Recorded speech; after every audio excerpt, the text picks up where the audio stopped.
Rico Rodriguez was halfway through his third beer when he leaned across the table at Murphy's Pub and said, "Marcus, you gotta tell them about Tyler Pemberton." The guys from American Legion Post 47 were having our usual Thursday night gathering. 6 former Navy men who'd served our country and now worked the DC defense contractor circuit. "Which story?" I asked, though I knew exactly what Rico meant. "The one where some trust fund kid tried to screw you out of 95 grand and ended up destroying his daddy's company instead." Tom Bradley, who'd served with me on the USS Toledo, grinned and signaled the bartender for another round. "This I gotta hear. I'm Marcus Reed, by the way. 52 years old, 22 years Navy, graduated Annapolis in 2000. Spent most of my service on attack submarines, doing signals intelligence work in places I still can't talk about. Got a Bronze Star for some operations in the Persian Gulf that'll stay classified until I'm dead. These days, I drive a Ford F-150 King Ranch and work in the defense contractor world, building encryption systems that keep American forces safe overseas." "All right," I said, settling back in the booth. "But you guys aren't going to believe how this kid managed to hand me a $50 million company just because he couldn't stand the thought of me getting a performance bonus." The whole thing started on a Tuesday morning. I was in the conference room at Ironclad Systems, briefing 3 Pentagon officials on our latest encryption protocol. Colonel Martinez from Army Cyber Command, Doctor, Patricia Wells from DARPA, and Commander Brooks from Naval Intelligence. Not exactly people you keep waiting. Tyler Pemberton didn't knock. The conference room door flew open like he owned the place, which, technically, his daddy did. This kid strutted in wearing a suit that probably cost more than most of these guys made in a month, looking like he'd just stepped off a yacht. "Dad needs to wrap this up," he announced, not even acknowledging our guests. "I have real business to discuss." Now, 22 years in the Navy teaches you to read situations fast. I'd handled classified briefings with admirals who could end careers with a nod. But this wasn't tactical incompetence. This was deliberate disrespect. Colonel Martinez slowly looked up from his notes. Dr. Wells stopped mid-sentence. Commander Brooks, who I'd actually served with briefly in Norfolk, just stared. These weren't junior analysts. They were decision-makers on a $350 million defense contract, and this pampered brat had just dismissed them like they were interrupting his lunch. "Gentlemen," I said, keeping my voice steady the way they teach you at the academy, "perhaps we could reschedule for tomorrow morning." After they left, stone-faced and clearly unimpressed, Tyler plopped into the head chair like he'd just conquered Europe. The silence stretched until he spoke. "Dad wants to see you in his office. Now." Rico chuckled and shook his head. Kid had no idea who he was messing with. "None whatsoever," I agreed. See, Tyler was Richard Pemberton's son. Richard was the CEO, decent guy, former Army officer who understood how to treat people. But Tyler? 28 years old, Stanford MBA, never served a day in his life, and convinced he was smarter than everyone else in the room. The walk to Richard's corner office felt like a death march. Tyler strutted ahead, probably thinking he'd just pulled off some masterful power play. What he didn't know was that he'd just triggered something that would bring down their entire company. "You gotta understand," I told the guys, "I'd been at Ironclad for 17 years. Started there fresh out of the Navy when we were just 12 engineers in a converted warehouse. Back then, Admiral Benjamin Cross was still running things." Tom leaned forward. "I remember Admiral Cross. Good man, old school Navy." "The best," I agreed. Cross understood something Tyler never would, that the people who build the technology should control it, not the suits who inherit it. He'd seen what happened when bean counters took over defense contractors. Good people got shown the door to make quarterly numbers look better. About 10 years back, Admiral Cross had pulled me aside after a company barbecue. We ended up at his house, sitting on his back deck with a bottle of bourbon, talking about the future of the company. "Marcus," he'd said, "I'm writing something special into your contract. That annual bonus you earn, once it pays out, all intellectual property rights for our core encryption suite transfer to you. Legally and permanently." I nearly choked on my bourbon. "Admiral, what are you talking about?" "Protection," he said simply. "For you, for the technology, for everything we've built. Board can't sell it, can't give it away, can't let some incompetent heir destroy it." At the time, I thought he was being paranoid. The company was solid, profitable, growing, but Admiral Cross had survived hostile takeovers and market crashes. He knew storms could come from anywhere. The clause was bulletproof, I explained to my Legion buddies. Cross had his old JAG lawyer write it. As long as I stayed employed, the company kept their crown jewels. But if they ever fired me after the bonus processed, they'd lose everything, Tom finished. Everything. That clause sat dormant for a decade. Every year I'd get my bonus, the IP rights would briefly transfer to me, then automatically revert when I showed up for work the next day. Clean, simple, legal. Admiral Cross called it insurance. But standing outside Richard's office that Tuesday, listening to raised voices through the oak door, I knew Tyler was about to change the game forever. Richard was fighting for his legacy. 6 months earlier, he'd announced a merger with Patterson Defense Systems, a $290 million deal that would make Ironclad the leading cybersecurity contractor on the East Coast. Problem was, that merger depended entirely on the encryption suite I'd built. See, the technology wasn't just software, I explained. It was a complete security architecture. Pentagon had been using our stuff for everything from drone communications to submarine fleet coordination. You can't just replace that overnight. The door opened. Richard looked like he'd aged 5 years in the past month.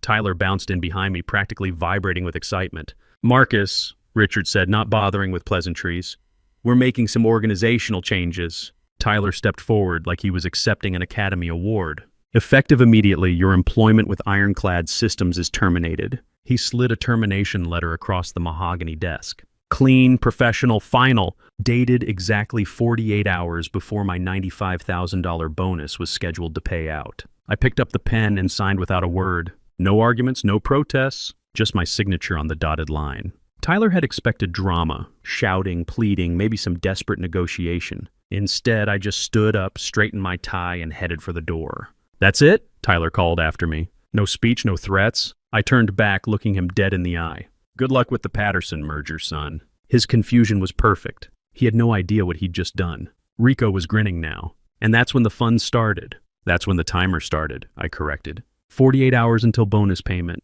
48 hours until Tyler learned that trying to save $95,000 was about to cost his family $50 million. So there I was, I continued, taking a sip of my beer, walking out of Ironclad with a cardboard box of my personal stuff, escorted by HR like I was some kind of security risk.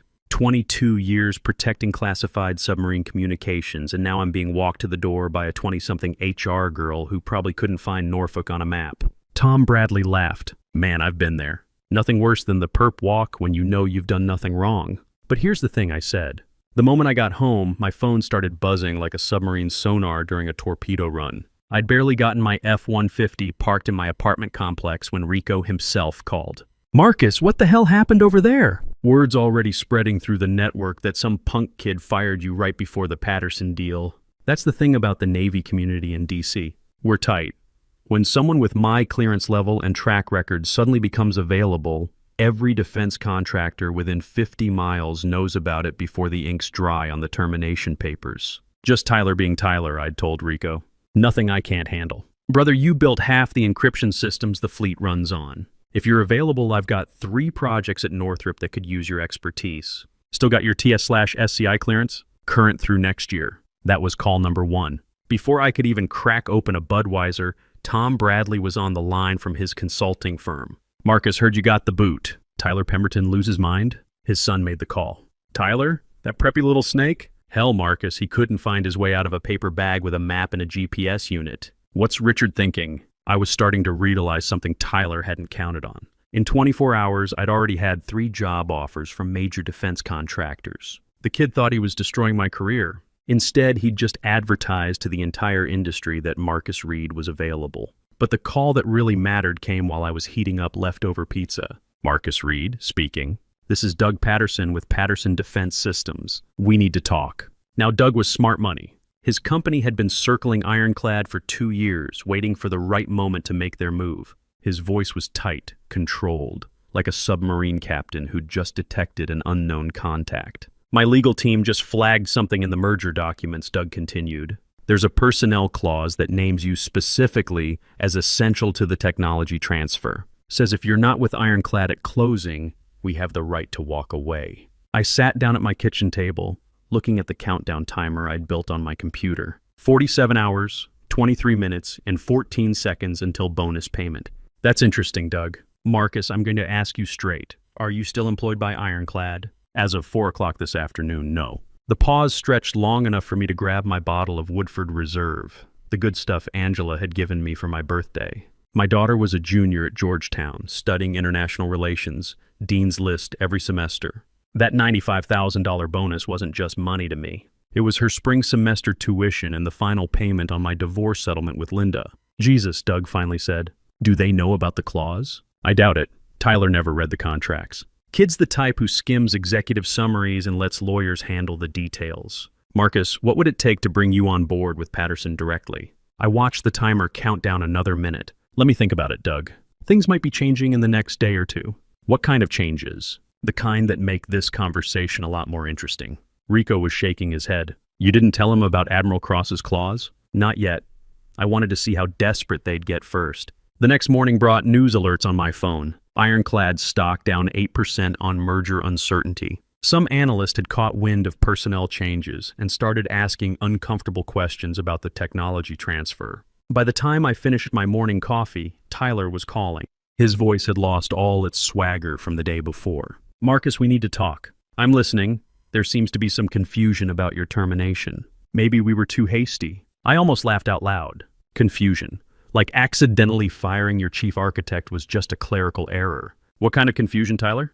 Patterson's lawyers are asking questions about some clause in the merger documents, about your role in the technology transfer. Ah, I said, taking another sip of coffee. Section 12, subsection 4. Personnel continuity requirements. You know about it? Tyler, I helped write that clause. Patterson insisted on it during negotiations. They wanted assurance that key technical personnel would remain through the integration period. The silence on the other end was beautiful. I could practically hear the wheels turning in his head, trying to figure out how he'd missed something so important. Look, Marcus, maybe we can work something out. Reinstatement, back pay, maybe even a retention bonus. I'm not coming back, Tyler. What do you mean you're not coming back? Marcus, this is your life's work. This is your company. No, I said quietly. This was my company. Now it's just another place where people make bad decisions. I hung up and called my daughter. Hey, Dad. Angela's voice was bright, cheerful. How's work? Funny you should ask, sweetheart. I just became unemployed. What, Dad? What happened? I told her the story, keeping it simple. Tyler had made a power play, fired me right before my bonus, and now the whole company was in chaos. That's terrible, Dad. Are you going to be okay? What about my tuition? And that's when it really hit me. Tyler hadn't just tried to humiliate me. He'd tried to mess with my daughter's future. Angela had worked her tail off to get into Georgetown. She had dreams of working in international relations, maybe even the State Department someday. Don't worry about tuition, kiddo. Dad's got it handled. And Angela, I'm proud of you. Not just your grades, but the way you've handled everything with the divorce, with me being deployed so much when you were younger. You turned out better than your old man deserved. Dad, don't say that. You taught me about integrity, about doing the right thing even when it's hard. After I hung up, I sat back and thought about those words. Integrity. Admiral Cross had built that clause to protect integrity. The integrity of the technology, the company, the people who did the real work. Tom leaned forward. So what happened next? Tyler started panicking. By afternoon, the calls were coming every hour. Richard Pemberton himself sounding desperate. Patterson's lawyers asking pointed questions about intellectual property ownership. Some reporter from Defense Week who'd somehow gotten my number. And you just let them sweat? I let them sweat. I had something more important to do. That evening, I'd driven over to Arlington National Cemetery, walked down to Admiral Cross's grave, Section 60, not far from where they bury the recent war dead. Stood there for about an hour, watching the sun set over the Potomac. Admiral, I'd said quietly, I think your insurance policy's about to pay off. The guys at Murphy's were quiet for a moment. We all understood that feeling, the weight of responsibility, the knowledge that someone who'd served before us had trusted us with something important. 24 hours to go, Rico said. 24 hours, I agreed. And Tyler still had no idea what was coming. The next morning, I told the guys I woke up to my phone buzzing like a fire alarm. Ironclad stock had opened down 18%. The financial press was having a field day with the story. Tom whistled low. 18%? That's blood in the water. And the sharks were circling. Patterson Defense had announced they were reviewing certain aspects of the pending merger. Translation, they were getting ready to walk. I'd ignored most of the calls and gone for my usual 5-mile run through Arlington, past the Pentagon, past the memorials, past all the places that reminded me why the work mattered. The encryption systems I'd built weren't just software, they protected American lives. Navy ships in the South China Sea, Army units in Syria, Air Force drones over Afghanistan. When I got back, there was a black sedan parked outside my apartment building. Richard Pemberton sat in the back seat, looking like he'd aged a decade overnight. "Marcus," he said as I approached, still in my running gear. "Please, 5 minutes." I got in the car. Richard had always been straight with me, even when his son was being an idiot. Military guys understand chains of command and personal accountability. "My son made a mistake," he said without preamble. "A catastrophic, career-ending mistake. Richard, I've got nothing against you personally. You've always treated me fair." But Tyler crossed a line. "He's young, stupid, arrogant." Richard rubbed his face with both hands. "But Marcus, this company employs 400 people. Good people, engineers, technicians, support staff. People with mortgages and kids in college." I studied his face. The desperation was real. Richard had built this company from what Admiral Cross left behind, and now he was watching his son tear it apart. "What exactly are you asking me to do, Richard? Come back, work with us. Help us get through this merger. Name your terms, salary, equity, whatever you want. Tyler will be reassigned. Permanently." I checked my watch. 6 hours, 14 minutes until bonus payment. "Richard, in about 6 hours, none of this is going to matter. Not the merger, not the stock price, not Tyler's future. The game's about to change completely." "What are you talking about?" "Ask Admiral Cross's old lawyer. Check the contracts from 2014. Read Section 9 of my employment agreement." His face went pale. Richard was sharp enough to know that when someone mentions a specific contract section, it's not good news. "Marcus, what's in Section 9? The reason Tyler should have fired me in January, not October." I got out of the car and headed upstairs. Behind me, Richard was already on his phone, probably calling every lawyer in the building. The guys at Murphy's were hanging on every word now. Even the bartender had stopped pretending to clean glasses and was listening in. 4 hours later, I continued. My phone rang. Unknown number. It had been Sandra Kim, Ironclad's general counsel. Professional, controlled, but I could hear the panic underneath. "Mr. Reed, we need to discuss Section 9 of your employment contract." "I'm listening." "According to our records, you have a performance bonus scheduled for payment in approximately 2 hours. And according to Section 9, payment of that bonus triggers a transfer of intellectual property rights for the core encryption suite." "That's correct." The pause stretched long enough for me to pour myself 3 fingers of Woodford Reserve. "Mr. Reed, are you willing to negotiate? We're prepared to offer significant compensation. Stock options, cash settlements, executive positions, with Tyler still in management?" "No thanks. Mr. Reed, Tyler will be removed from any operational role. Permanently." I'd almost laughed at that. Sandra, Tyler should have been removed years ago, but Richard couldn't bring himself to do it. Why should I believe anything's changed? But here's what I didn't tell Sandra, what I couldn't tell her. That conversation wasn't really about negotiation. It was about something bigger. I paused to take a drink, looking around at my fellow veterans.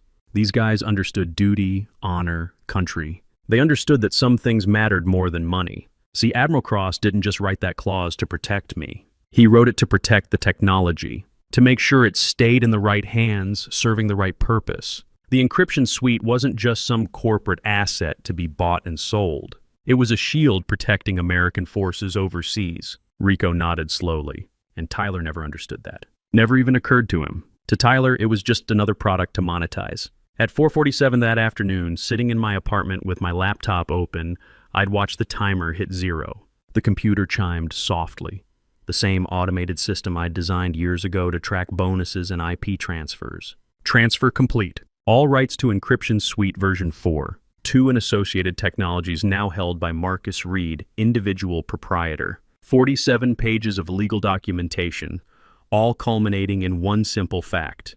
I now own the technology that made Ironclad Systems valuable. Tyler had tried to deny me $95,000. Instead, he'd handed me intellectual property worth about $50 million. My phone rang immediately. "Doug Patterson." "Marcus, my legal team just confirmed it. You own the encryption suite." "I do. You know what this means?" "I've got a pretty good idea." Doug's voice had excitement now, energy. "Marcus, we've been planning this merger for 2 years. Spent $8 million in legal fees, due diligence, integration planning. But here's the thing, I'm not angry. I'm impressed. How's that? Because now I can deal directly with the person who actually built the technology, instead of going through a bunch of suits who don't understand what they're selling." That evening, I'd driven over to Georgetown to see Angela. Found her in the library, buried in international relations textbooks, working on a paper about cybersecurity and national defense. "Dad!" She jumped up and hugged me. "How are you holding up?" "Better than I expected, sweetheart." I'd told her about the day's events, carefully, without going into classified details. but I wanted her to understand something important. Angela, sometimes in life, people are going to try to knock you down. Try to make you feel small, worthless, expendable. When that happens, you remember two things. First, your worth isn't determined by what other people think of you. Second, the best response isn't anger or revenge. It's patience and preparation. She'd smiled at that. You sound like Admiral Cross. He taught me a lot about planning for the long term. Tom Bradley was grinning now. So what did Patterson offer? Exclusive licensing agreement. Minimum guarantee of $75 million over 5 years. Equity participation. Complete creative control. And Tyler? Tyler called 6 more times that night. Each message more desperate than the last. By the end, he was practically begging. The last message had been the best. Tyler's voice cracking. All the arrogance gone. Marcus, please call me back. My father's career, my future, 400 jobs, it's all falling apart. We can fix this. We can make this right. But some things can't be fixed. Some mistakes have consequences that go beyond apologies and settlements. The next morning, I told the guys the news broke like a tsunami. Defense contractor acquires encryption technology in direct deal, bypasses merger. The headline was trending across every business outlet by 9 a.m. I'd been up since dawn, fielding calls from reporters, investors, and competitors who wanted to know how a $50 million technology transfer had happened overnight. Stock opened down 43%, I told the guys at Murphy's. Trading was halted twice in the first hour. Rico was shaking his head. Tyler must have been losing his mind. Tyler was about to learn what happens when you mess with the wrong veteran. The press conference was scheduled for noon. Richard Pemberton, standing behind a podium in Ironclad's corporate headquarters, looking like a general who'd just lost his entire command. The words he had to say were probably the hardest of his career. Yesterday, Ironclad Systems lost the rights to our core encryption technology due to a personnel decision made by my son, Tyler Pemberton. This decision was made without board approval and without understanding the contractual implications. I'd watched it live from my new corner office at Patterson Defense Systems. Bigger than my old one, better view of the Potomac, and filled with engineers who actually wanted to be there. As a result, Richard continued, his voice barely steady, Tyler has been terminated from his position and will have no future role in this company. I want to publicly apologize to Marcus Reed, whose termination was unjustified and has caused irreparable harm to our company and our shareholders. Mr. Reed served Ironclad with distinction for 17 years and deserved far better treatment. Tyler wasn't at the press conference. Word around the industry was that security had escorted him from the building that morning, his company credit cards canceled, his access revoked. Some trust fund kid finally learned that daddy's name only protects you so far. What happened to Tyler after that? Tom asked. Funny thing about the defense contractor world, I said. Word travels fast, and memories even longer. Nobody would touch him. Last I heard, he moved to California to start some cryptocurrency venture. Something about revolutionizing blockchain technology. The guys all laughed. We'd seen plenty of young hotshots think they could reinvent everything without understanding the fundamentals. But the real payoff came that afternoon when Angela called. Dad, I just saw the news. Are you kidding me? You own the whole encryption system now? That's right, sweetheart. Dad, I'm so proud of you. Not because of the money, but because you didn't let them push you around. You stood up for what you built. Your old man's got a few tricks left, kiddo. What happens now? I'd looked around my new office. 15 of Ironclad's best engineers had already accepted offers to join Patterson. The whole naval intelligence team I'd built over the years. They'd rather work for me than whoever Ironclad brought in to replace me. Now we build something better. We've got government contracts worth $500 million over the next 5 years. And Angela, your tuition's paid through law school if you want it. But the conversation that meant the most came later that week. Doug Patterson knocked on my office door around closing time. Marcus, got a minute? What's up? Just got off the phone with Admiral Morrison at the Pentagon. They want to fast-track our submarine communications contract. Apparently, they're impressed with how we handled the transition. That felt better than the money, better than the equity, better than watching Tyler's world collapse. Knowing that the work still mattered, that American forces would still have the best encryption technology in the world. There's something else, Doug continued. The Admiral wants to establish a scholarship program. Military families, kids whose parents served. He wants you to help run it. I thought about Admiral Cross, about the values he tried to protect. About Angela working late in that Georgetown library, pursuing her dreams because her father had been willing to serve his country. I'd be honored. Tom raised his beer. So what's the moral of the story, Marcus? I thought about that for a moment. About Tyler probably sitting in some Silicon Valley coffee shop right now trying to convince investors that his blockchain idea would change the world. About Richard sailing around Martha's Vineyard, wondering where he went wrong as a father. About the 400 ironclad employees who'd found new jobs because companies like Patterson needed good people. The moral? Read your contracts. Know your worth. And remember that the people who try to diminish you usually end up diminishing themselves. And, Rico prompted, and sometimes losing your job is the best thing that ever happened to you.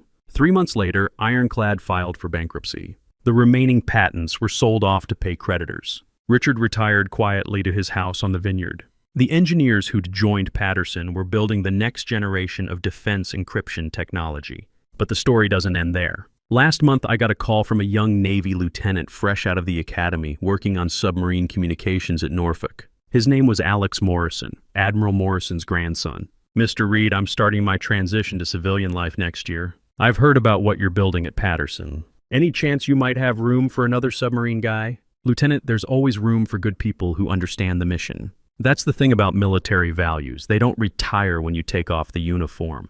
Honor, duty, service to something bigger than yourself." Admiral Cross understood that. Tyler never did. These days, when young engineers ask me for career advice, I tell them the same thing Admiral Cross told me 20 years ago: be too valuable to lose and too dangerous to cross. Build something that matters. Protect what's important, and always read your contracts. The $95,000 bonus Tyler tried to deny me hit my account exactly when it was supposed to. Contract law doesn't care about office politics. But that money was just the trigger. The real payoff was everything that came after. Angela graduated summa cum laude last spring. She's starting law school at Georgetown this fall, specializing in international trade and defense policy. Smart girl who understands that technology and national security go hand in hand. Sometimes the best revenge isn't elaborate or dramatic. Sometimes it's just being patient enough to let other people's bad decisions catch up with them. Tyler thought he was playing chess. Turns out, he was just moving pieces around while I was playing an entirely different game. Rico finished his beer and stood up. "Marcus, that's one hell of a story." "It's not a story, Rico. It's a reminder." "Of what?" "That in the end, it's not about the money. It's about respect, integrity, and making sure the technology that protects American lives stays in the right hands." I looked around the table at my fellow veterans, men who'd served their country, who understood sacrifice and duty, and the bonds that hold good people together. Tyler never understood that, his loss.